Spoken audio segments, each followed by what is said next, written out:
Welcome to Let's Build a Willys Jeep.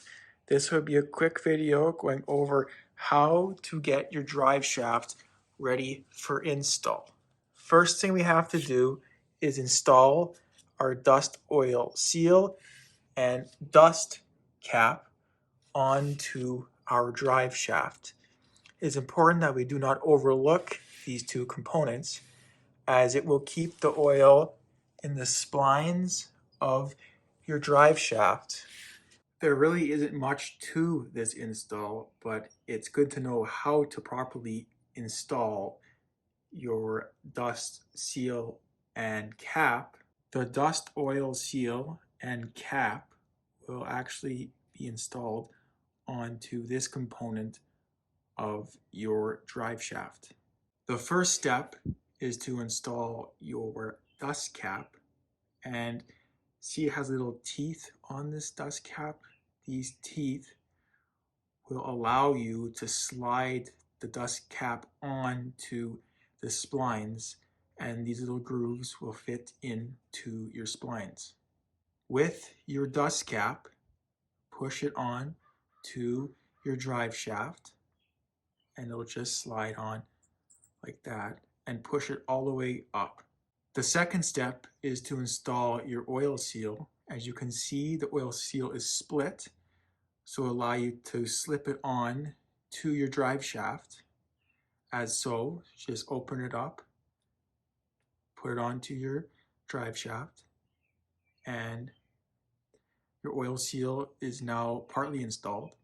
With the dust cap and oil seal now on your drive shaft, you can now push them together. Push your oil seal until it seats all the way into your dust cap. The last step to your installation is installing the slip yoke onto your propeller shaft.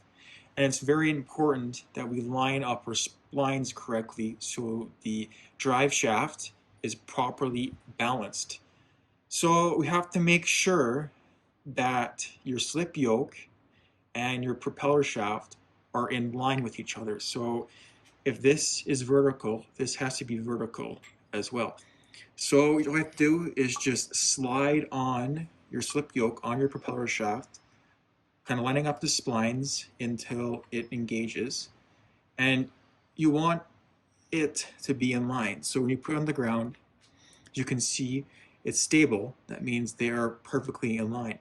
And you don't want these to be out, because then your drive shaft will not be properly balanced. Finally, we have to push on our oil seal and our dust cap onto our slip yoke, and that will seal off any dirt from getting into your splines and ensure your oil stays clean. So now all you have to do is just push on your dust cap here, and just have to push it on until it is firmly in place. There really isn't much to this. Make sure you don't forget to bend the tabs on your dust cap, because these tabs will actually keep your dust cap in place when your drive shaft moves back and forth. Using some large adjustable pliers here, we will just clamp on to our dust cap here, and then we'll just push in these tabs as so. And once you have all of your tabs all set, that is how you install your dust cap onto your drive shaft.